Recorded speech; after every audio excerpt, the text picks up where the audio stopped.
Well, today I'm proud to be standing by this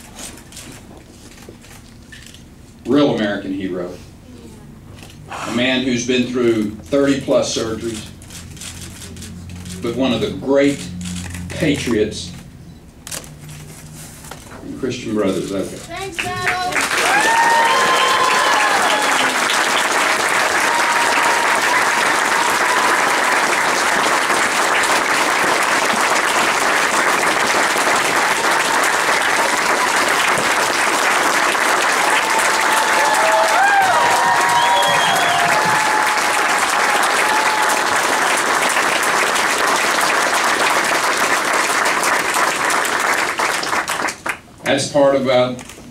That's part of what this is all about.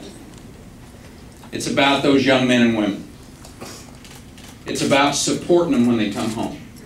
It's about making sure that we got a VA that works. It's about making sure that we challenge the governors in these states to do everything that they can to make sure when they come home, they not only have the support mechanism, whether it's making sure that we have college programs that take into account their expertise and transform it where they don't have to spend more time at universities to be able to get the degrees to be able to get into that workforce. It's being able to make sure that if they're disabled that we give them tax breaks. It's being Americans and saying, God bless you for serving and putting your life on the line for us.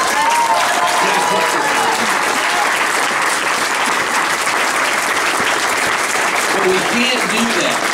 We can't do that if we don't first make sure that we have an economy that is going on all cylinders. And the way to do that is to make sure that we're not overtaxing and over-regulating and over-litigating the businessmen and women, the entrepreneurs, individuals who know how to create the wealth in this country, whether it's in the energy side or whether it's in the manufacturing side. When the chief executive officer of Coca-Cola says, like he did this last year, it's easier to do business in communist China than it is in the United States. You don't need a playbook to understand that, Mr. President. Cut the regulations. Have men and women at the EPA, at the FDA, at that other alphabet soup of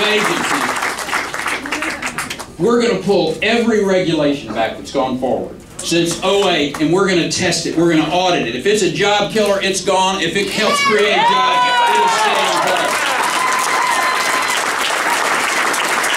One of the great manufacturers that stayed in this country, John Deere, they got an EPA regulation coming down the pipe that basically says we're going to lower by some minuscule amount the nitrogen oxide emissions out of these next tractor engines at the tune of $20,000 more per tractor. That's just one of those thousands that Bobby talked about of regulations.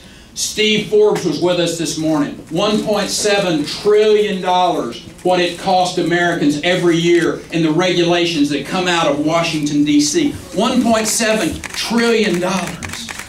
Because there's some bureaucrat in Washington, D.C. that's never set foot on Iowa soil, most likely, who's making decisions that's costing you money. But worse than that, it's a bureaucrat at the Department of Education that's deciding and telling you how to educate your children. It's time to do away with the Department of Education in Washington, D.C. Let the people of Iowa decide how to take care of their children. That's what America